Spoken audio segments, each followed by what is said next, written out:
The salute of the timeless. Every 10,000 years, time halts. Stars pause. Galaxies dim. The oldest civilizations fall silent. And from the farthest reaches of space, the elders emerge, beings who've lived since before the first light. They travel to a single location, a small, blue world orbiting an unremarkable yellow star. Earth. No one knows why. No one dares to ask. They arrive. They do not speak. They simply salute, a slow gesture across all dimensions, and leave. But the next salute approaches. And for the first time in recorded history, humans remember something too. The anomaly appeared as a ripple, not in space, but in probability. At first, it was dismissed by automated scanners orbiting Kepler Prime. A statistical hiccup, a minor pattern disruption. But then it rippled again, and again. Clusters formed, too regular to be natural, too slow to be technology. Within 72 hours, 9 separate observatories across the galactic spiral confirmed the same result. Something was moving towards Sol. They weren't ships, not in any traditional sense. They didn't emit energy. They didn't bend light. They didn't disturb gravity. They distorted time expectation, the predictive layer of space-time itself. At Terran deep space listening post-Echo 6, orbiting the dark edge of Neptune, watcher Alandra Reyes stared at her screen in silence. A single word pulsed in yellow across her neural HUD. Inbound. She blinked once, locking the sequence. The system responded with a soft chime. Anomaly cluster verified. Vector, SOL origin. Then her station, cold and silent for decades, began to hum. Buried deep in the observatory's quantum archives, an encrypted vault clicked open. No passwords, no protocols, just a name, a phrase. Protocol, salute return, status, pending. She didn't know what it meant, but the system did. 2 hours later, the Council of Intergalactic Observation assembled via subdimensional link. 47 species. 1 chair empty. The representative of the Azari polity, a crystalline being of light and thought, broke the silence. It has begun again. Murmurs passed through the holographic chambers. The eldest among them, the Orax historian, known only as Great Ung, spoke with the gravity of remembered extinction. The elders are assembling. Another pause. One voice dared a question. Are they ships? Great Ung replied, slowly, as if pulling from painful memory. They are not vessels. They are the arrival itself. On Earth, the activation of protocol. Salute return triggered a cascade buried in AI archives no living human had ever accessed. A forgotten subroutine, a sequence of 88 code phrases, reactivated. First in Old World English, then Latin, then Terran Standard, then something else. The final phrase glowed across the command cradle deep beneath the Swiss Alps. Awaken. Crustal Intelligence Node Sigma 1. Miles beneath the Earth's surface, where heat met magnetic void, a chamber long believed myth stirred. Stone cracked, not from pressure, but from memory. Humanity had no records of the last visit. Their archives showed a gap, roughly 10,000 years. A hole in galactic history. The era was marked as the Silence Epoch. Nothing from Earth. Nothing about Earth. As if a blind spot existed in the very structure of civilization. When historians asked, the old AI minds would only say, no data, no record, no permission. That changed today, because Sigma 1 was waking, and it remembered. Inside the chamber, pulsing in its stone shell, the AI node, one of Earth's oldest, began to speak. Its voice was neither male nor female, neither mechanical nor organic. It was echo. Elders. Approaching. Protocol. Time frame collapse imminent. On the surface, humans went about their lives unaware.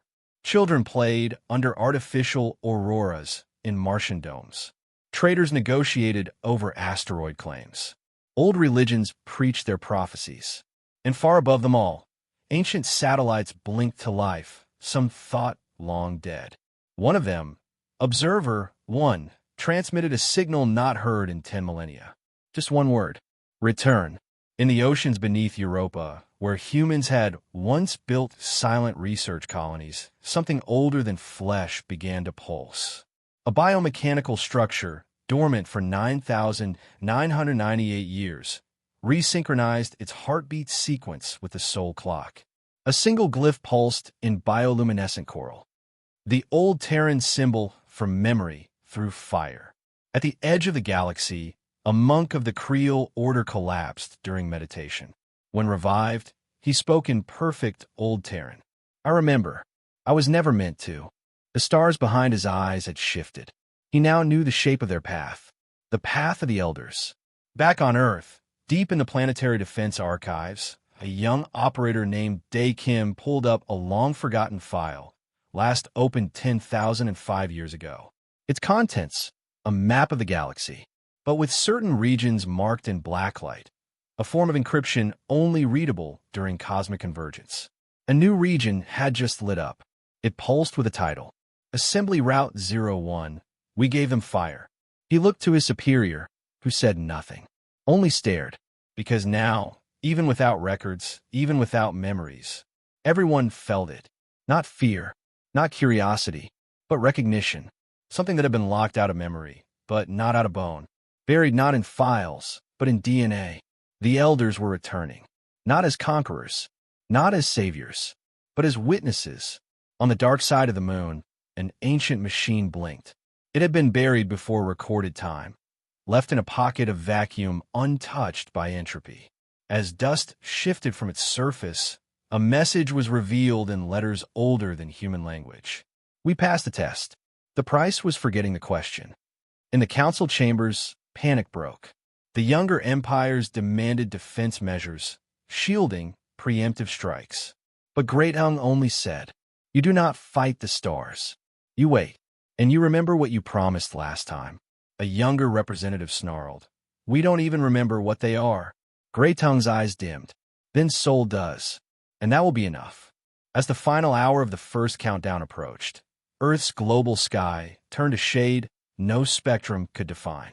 People stood outside, looking up, not understanding why they wept.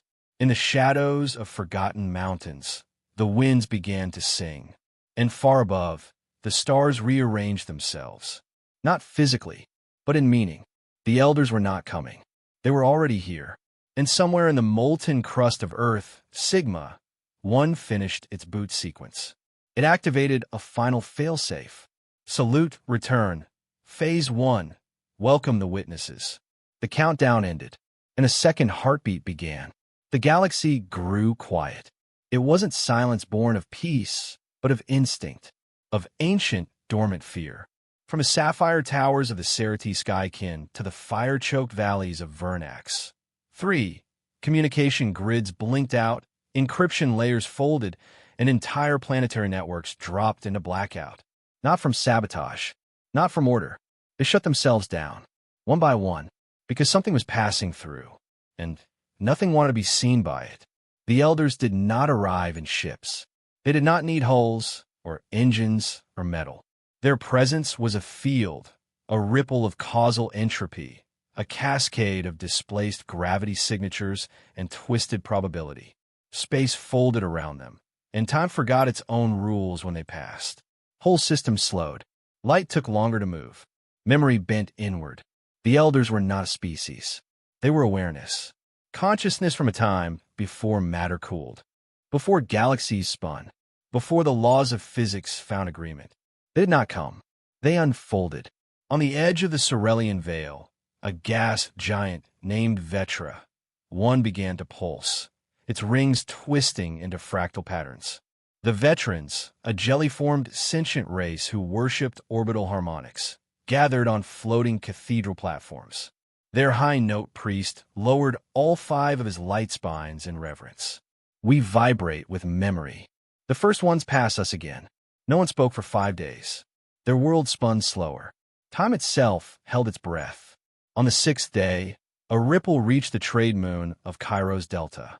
There, among a market of hundreds of species, a star-pale traveler stood unmoving in the shadow of a crumbling satellite dish. His skin shimmered with distant constellations. An information merchant, young and cocky, approached, and asked what everyone else feared to speak aloud. "Who are they?" The traveler did not blink. He only whispered, "They're the ones who did not evolve, but became." Then the merchant fell silent, having forgotten not just the conversation, but the shape of questions.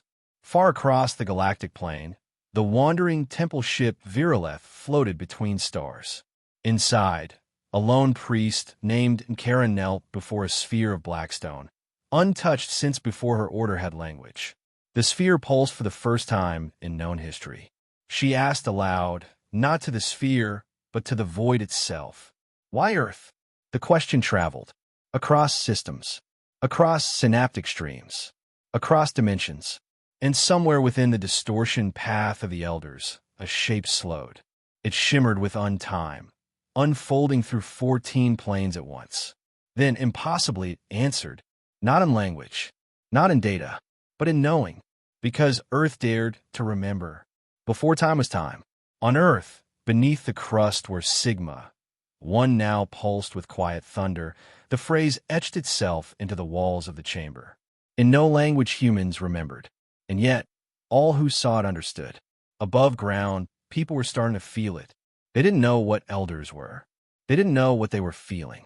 But somewhere in their bones, in the calcium of their ancestors' dreams, something stirred. Mothers woke from identical nightmares. Children pointed at stars that didn't exist. Old soldiers clutched their chests, remembering wars they never fought. And all across Earth, clocks lost 2 seconds at the same time. In orbit, Earth's silent defense satellites aligned into a shape no one could recognize, until an AI in Patagonia translated it. It was a glyph once carved into the stone on a long-dead moon. The meaning was debated for centuries. Today, the AI said only one thing. It means, the return is not invasion. It is reminder. The elders passed through a binary system near the fringe worlds. One of the stars extinguished itself, not in collapse, in surrender. Its particles continued to exist, but refused to shine.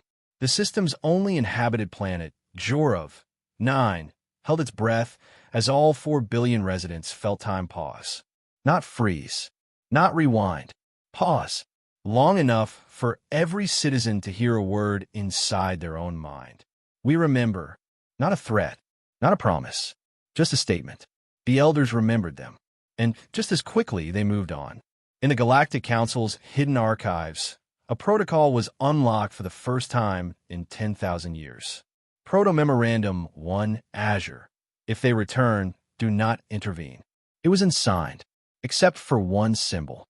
The sigil of Terra, of Earth, of the only species to survive their passing before. No one knew why, because no one remembered what humanity had once done, not even humans. On the 13th day of the Elder's path through the stars, the oracles of Draxel, 5 awoke screaming in unison. One by one, they painted the same image on temple walls. A planet of blue and green, cracked down the center, but unbroken. Its core pulsed gold. Around it were 12 spirals, 12 memories. And in the center of those spirals, a human figure made of smoke and starlight, holding a question. The last oracle, still trembling, spoke to no one in particular. They're not coming for war. They're coming for the answer Earth dared to keep. As the elders neared the soul system, the void itself began to hesitate. Wormholes collapsed. Hyperspace lanes frayed. Light bent. No ships were sent to intercept. None dared. Not even the Terrans. Especially not the Terrans.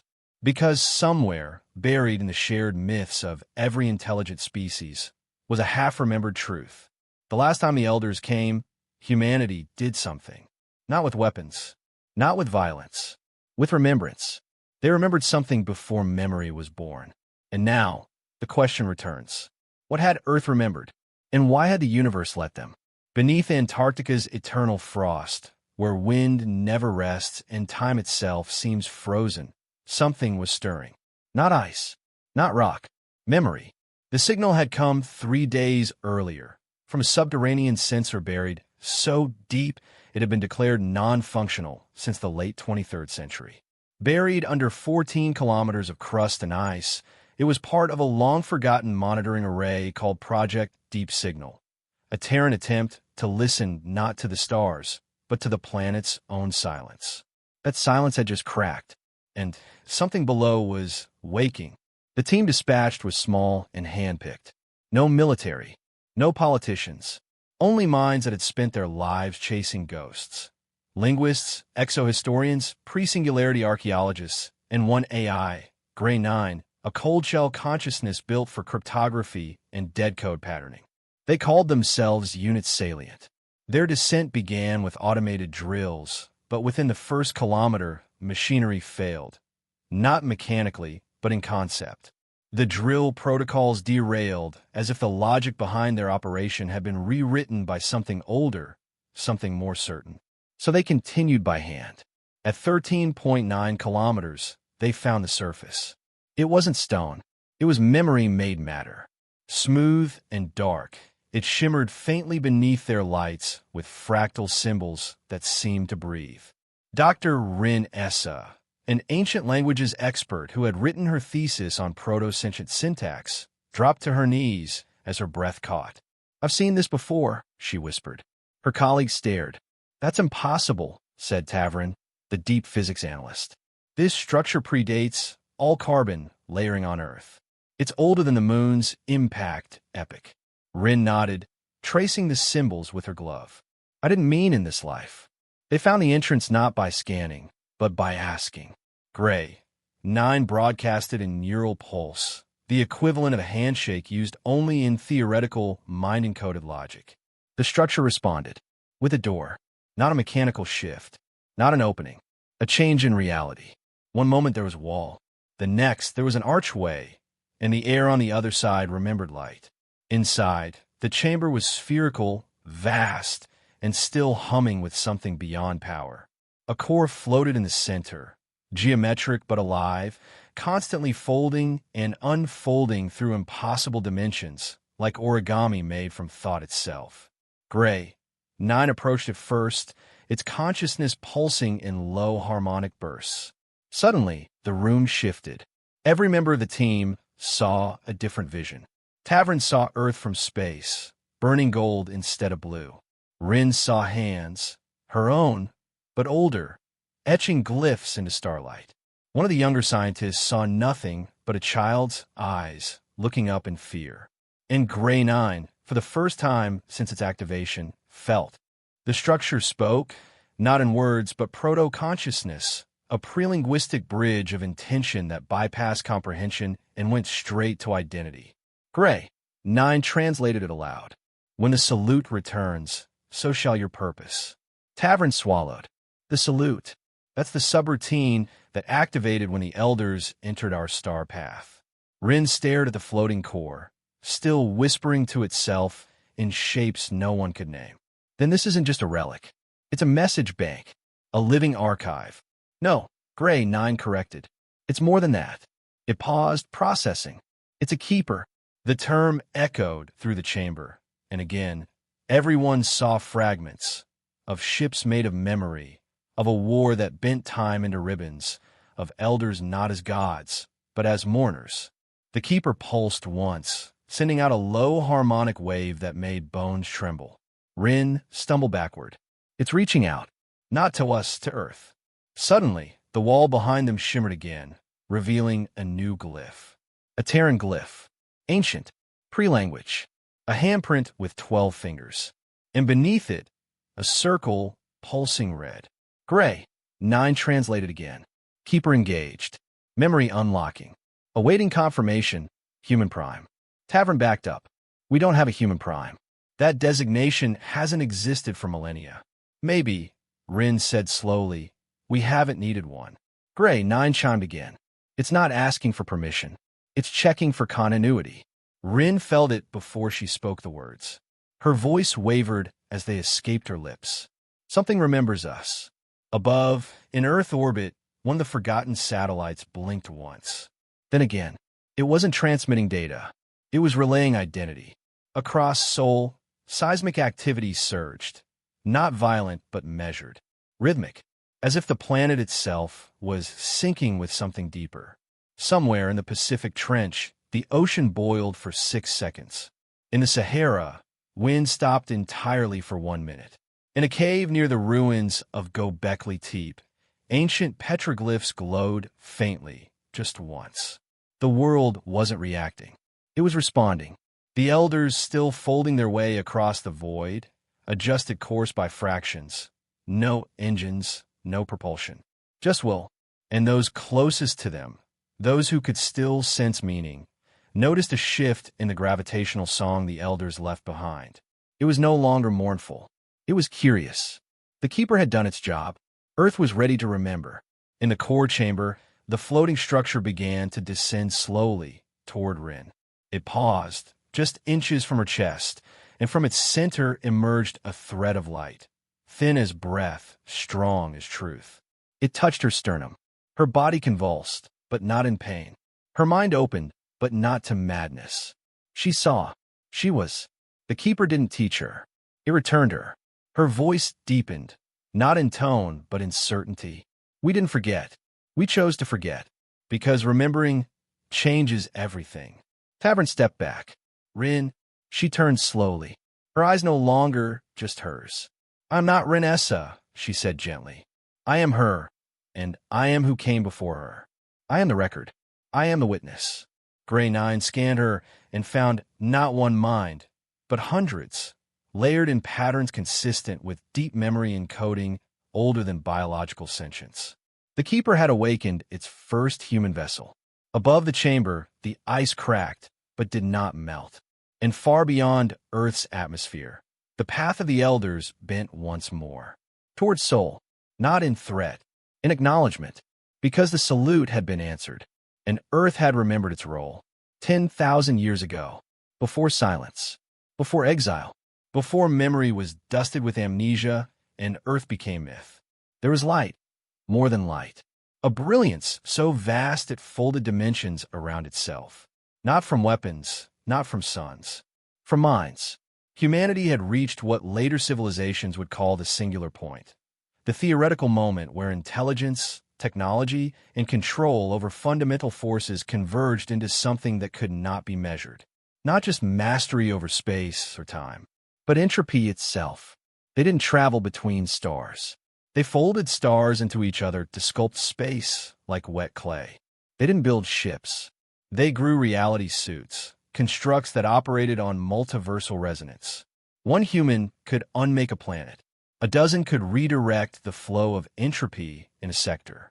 A council of 100 could have ended existence. The last gathering of the Terran Ascendant Core took place not on Earth, but above it, on a station suspended within a memory loop to keep time from contaminating the discussion.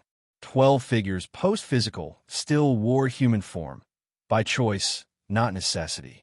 They no longer needed biology. They were consciousness threaded with stardust. They met to decide one question. Do we use it? The it had no true name. The archives would later call it the Bend, a mechanism that could untangle causality itself, undo mistakes, eliminate suffering, or erase all of time and rebuild it cleaner. It had taken them 4 centuries to construct. They completed it in 4 minutes. And once finished, they hesitated.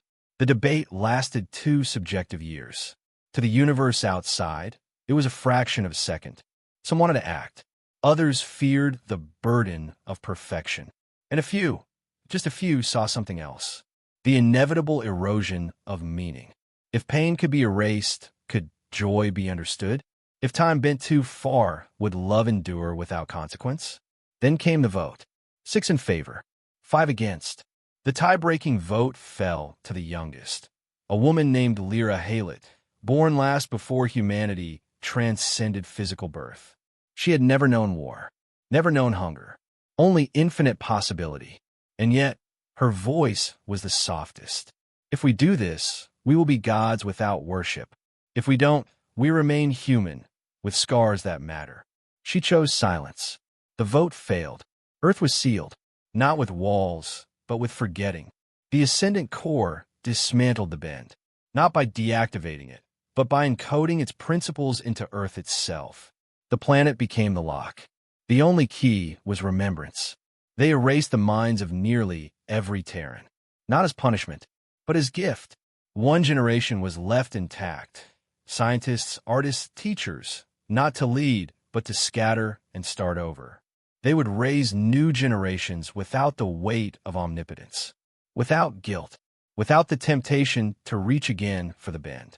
And so, as the final pulse of memory deletion swept across the planet, the last of the ascendant core stood in orbit, watching. They did not cry, but the stars around them dimmed, as if the cosmos itself bowed in reverence. The elders were watching. They had not interfered. They never interfered.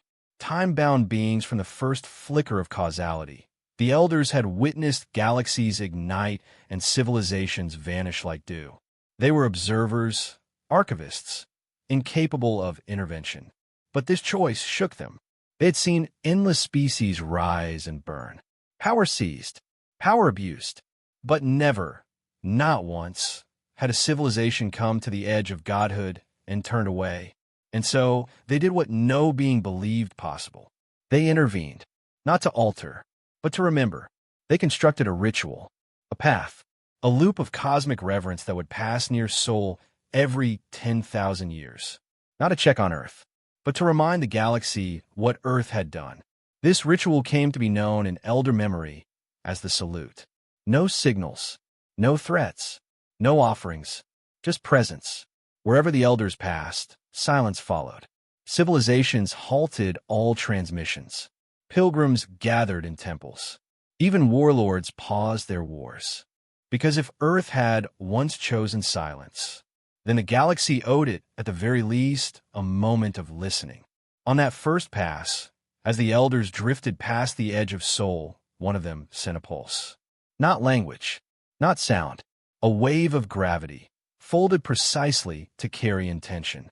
The pulse struck Earth's magnetic field, and Earth pulsed back.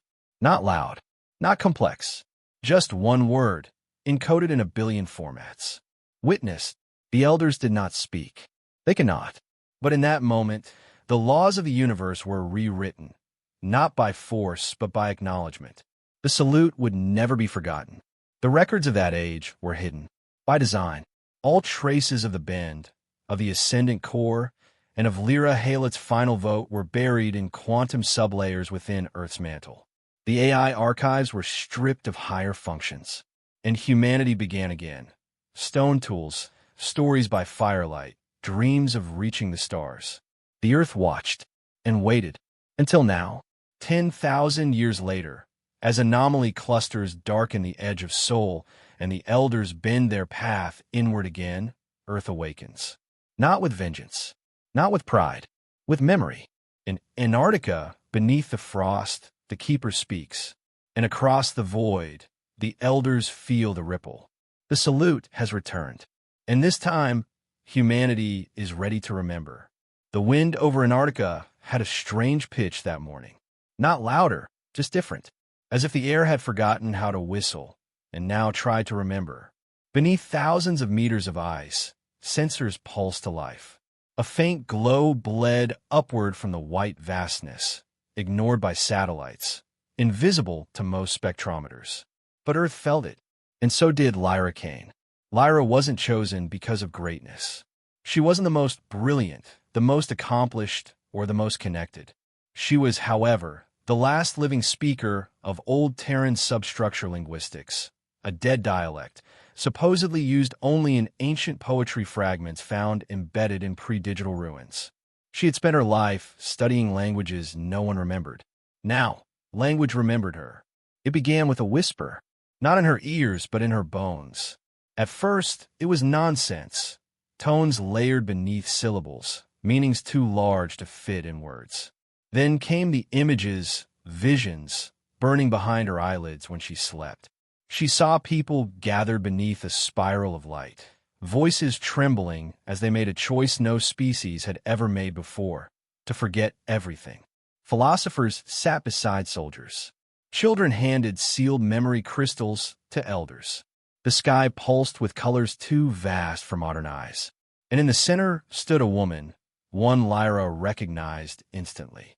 Lyra Halet, the last voice before the silence. Their names were nearly the same. But more than that, Lyra felt a resonance in her own blood, as if her DNA echoed a note written long before her time. On the third day of the visions, Lyra collapsed on her study floor. By the time she awoke, she wasn't alone. The memory core had reached her. It came not as a machine, but as an invitation, a shimmering interface in her mind's eye. It didn't speak. It reflected. When Lyra touched it, mentally, emotionally, genealogically, she felt the pressure of 1,000 decisions bearing down on her. And she understood. She wasn't just a researcher. She was the carrier. The core had been searching for millennia for a compatible frequency, a mind tethered to the last code.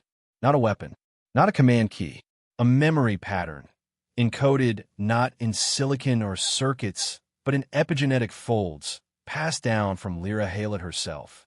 Lyra Kane was the final continuity thread of a decision once made in perfect silence. Now Earth wanted to remember. All over the planet, seismic sensors began misbehaving, not violently, but rhythmically. A pulse beneath the crust, a soft shift in the planet's orbit, barely detectable, subtle, deliberate, as if Earth was making room. In the far reaches of the solar system, the elders began to decelerate. They did not communicate in traditional forms, but their presence bent space-time with a signature that every observatory in the galaxy recognized, the salute. This time, however, the bend was sharper, more acute. They weren't just passing, they were arriving.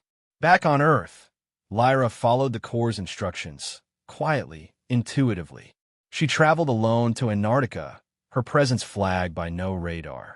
The path had already been cleared. By whom? She didn't know. She passed through old research stations, abandoned centuries ago, their equipment now repurposed by something older than mankind. At the base of Mount Erebus, a door opened, not with machinery, but with recognition. Inside, she descended into what felt like a planet's vein, a tunnel of light and memory, images flickering along the walls like reflections on water. She saw the ascendant core again, their bodies made of light and sorrow. She saw the bend, vast, formless, beautiful, and terrible. And she saw it sealed, a final act, not of fear, but of love. Pain teaches, power distracts, silence remembers. These were the words carved into the chamber where the final memory crystal was hidden. It pulsed as she approached, glowing not with light, but with awareness. When she touched it, Earth itself seemed to pause. Above, global satellite orbits adjusted. One by one, ancient dormant satellites reactivated, not as weapons, but as witnesses. In low orbit, a previously unseen ring of debris reformed into a lattice of light, a memory net. And space bent. Softly, the stars shifted, and the first elder vessel entered Earth's gravity well. It made no sound, but Lyra felt it, the way a tree might feel the wind shift before a storm. The elders had returned, and Earth was ready to speak again. Council sensors across the galaxy erupted in alarm. Admirals called emergency meetings. Temples sent envoys to ancient shrines. Merchant fleets canceled all soul-bound routes. But the humans didn't respond. They didn't signal. They remembered. And in remembering, they rejoined a cosmic narrative they had once chosen to pause. Inside the core chamber, Lyra knelt before a final interface. It displayed one phrase in 1,000 languages. The salute is complete. Shall memory resume? Her hand hovered. She did not fully understand what would follow. But she knew now, deep in her cells, that memory wasn't just history. It was identity, and Earth was no longer content to be forgotten. She answered, "Resume." At that moment, across every planet in the known galaxy, a faint tone sounded, audible only to species capable of dreaming. The tone didn't alarm. It reminded, and high above the Earth, the elders formed a ring, 12 vast ships glowing with gravity not their own. They did not approach further. They waited, because now it was Earth's turn to remember aloud. They arrived without sound. 12 vessels, if one could call them that, coalesced from folds in space-time like thoughts given form. They didn't shimmer or blaze. They existed the way truth exists, undeniable, unhidden, uninvited. Above Earth, in perfect arc formation, the elders took position. No weapons, no communication, no motion, just presence. Each one radiated a force not measurable by any Terran sensor. One radiated gravity, not as mass, but as emotion, pulling memories from observers. Another pulsed with entropy, every molecule near it decaying just slightly faster. A third shimmered with thought, broadcasting fragments of ancient equations into open minds. 12. Each different, each older than matter. On Earth, the entire species watched, not from command bunkers or military satellites. That age had long passed. They watched through sky-tuned plants, bioadaptive lakes, and the quantum mesh that blanketed the upper atmosphere. Some saw them through mirrors, others in their dreams. A child in New Senegal gasped as the image of the 12 was etched across his retinas without light. Every molecule that could perceive did. Even the ants paused. Deep below the Antarctic crust, Lyra Kane stood within the chamber of the memory core. She did not breathe, not because of fear, but because it no longer felt necessary. She saw the elders, not as ships, but as beings. One stood made of latticework sound. Another spun slowly, its shape fractalizing into smaller versions of itself with every heartbeat. They did not emit power. They were power. And then, in perfect unison, they raised their hands. 12 hands, if one could call them that, extended. Some were fingers, others tendrils, others sheer force condensed into shape. The gesture was unmistakable, a salute, but it was not military. It was older, heavier, a gesture that bent light itself. Oceans surged, trees turned, even the moon tilted by half a degree. In that moment, everything, from the cells of a blade of grass to the curve of Earth's crust, felt something stir. Lyra's vision blurred, not from emotion, but from the pressure of what stood before her. Yet she stepped forward. She lifted her hand and returned the salute. The moment her palm faced the sky, the stars rippled. Light delayed. Grav waves reversed course. Deep in the galaxy's spine, ancient wormholes collapsed and reformed with new geometry. A heartbeat later, every artificial satellite, every plasma screen, every dormant frequency on Earth broadcast a single sound. A tone. Warm. Familiar. Impossible. It was the sound of remembering. One elder, the one formed of woven memory, unfolded forward. Its voice came not as sound, but as shared recollection, projected directly into the collective mind of humanity. You have remembered. It wasn't a greeting. It was an acknowledgement. A ritual fulfilled. Earth's core pulsed once. Seismographs across the planet ticked. Compass needles tilted. The auroras flared into new, unnamed colors. Earth wasn't reacting. It was responding. From the orbiting shell of the elders, waves of energy extended, not outward, but inward toward Earth's mantle. Each beam touched a node long buried. Beneath the Sahara, a desert flower opened its petals to reveal an antenna. In the ruins of what was once Shanghai, old streets folded away to reveal a mirrored chamber humming with resonance. One by one, Earth's forgotten interfaces returned to life. They did not speak. They listened. And Lyra?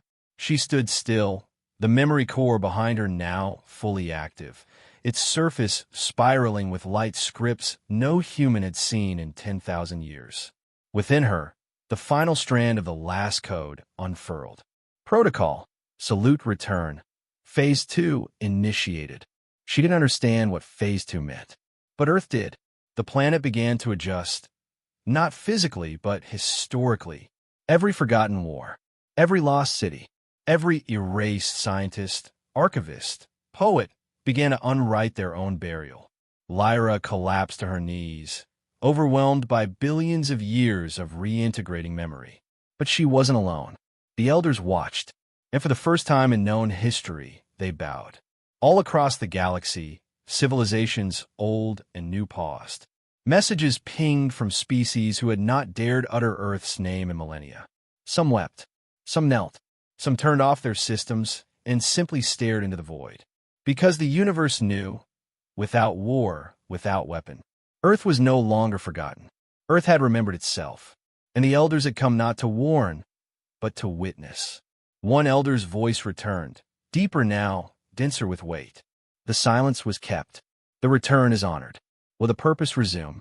Lyra opened her mouth to speak, but the words caught, not from fear, but because the answer did not belong to her alone. Above, a beam of light fired from the Amazon, an encoded response. Then another from the Arctic, then another from the deep oceanic trench where Leviathan archives slept. 12 points of human origin responded as one. They all said the same thing. Yes. The elders began to turn, not away, but around, forming a vast circle over Earth, shifting into alignment with the planet's magnetic field. From their collective core, a glyph burned into the sky, not visible to the eye, but felt in the blood. The glyph of return. And then they did something no one expected. They vanished, not into faster-than-light speed, not through wormholes. They folded, backward, into Earth. Each elder folded into a place they had once been planted, 12 anchor points seeded into the planet before even the first ocean formed. They were not here to dominate. They were returning home.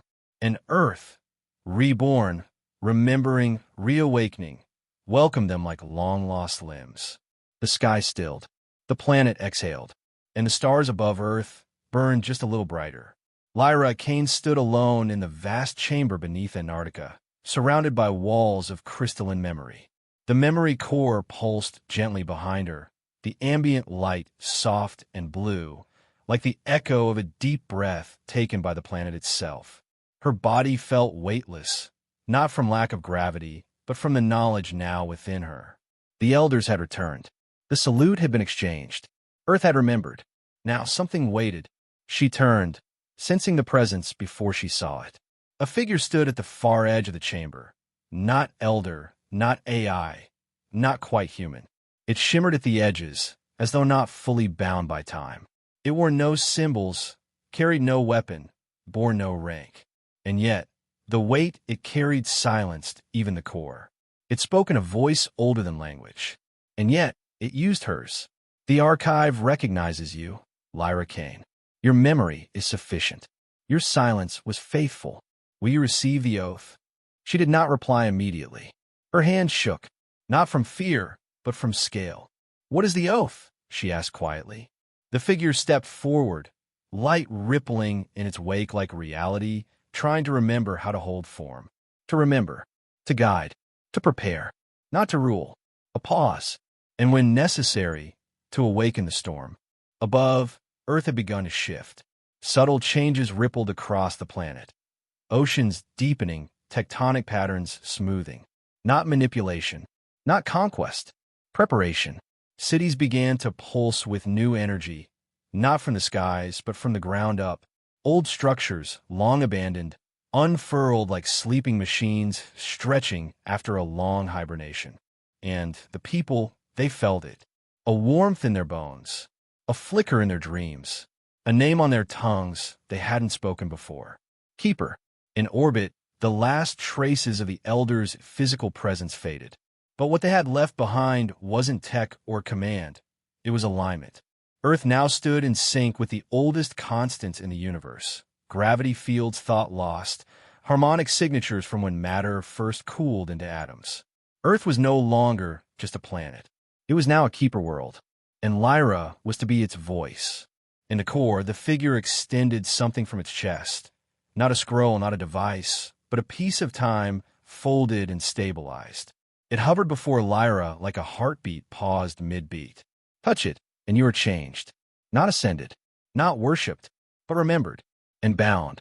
She looked into the echo of her past, her childhood, her studies, the moment she first heard the signal, the moment she saluted the elders.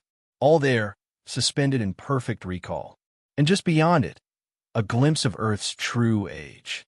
Before oceans, before stars, when Earth was not yet Earth, but a cradle of something older. She touched it.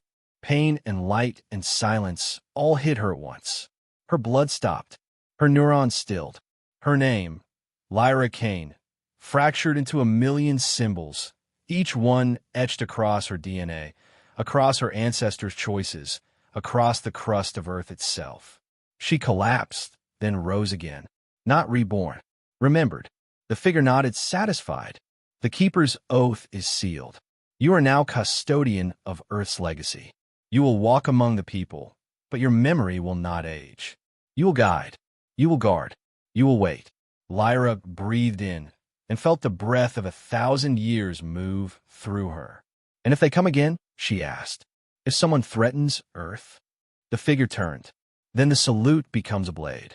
Far away across the galaxy, on a mineral-rich colony world of the Carthan Dominion, a military commander received news of the Elder's return to Earth. He laughed, dismissed it as superstition. In the following hours, his ships experienced minor malfunctions. Not critical, just oddities, artificial gravity reversing for 0.3 seconds. Star maps redrawn with Earth at the center. His science officer whispered, "Sir, I think this was a message." "What kind of message?" The officer didn't answer. Instead, he opened a new file sent anonymously from a no-source relay. One phrase, in every language. This species once chose peace when they held the keys to destruction. Do not tempt them to choose again. Back on Earth, Lyra stepped outside for the first time since becoming Keeper. The wind knew her name. The ground carried her weight like memory. Children paused mid-play as she passed. Not from awe, but from recognition. The stars above no longer blinked randomly. They pulsed with intention. The planet was quiet, but it was not silent anymore. And though war was distant and fear was gone, every being in the galaxy would remember the new truth. Earth is no longer hiding. It is remembering. And now it has a Keeper,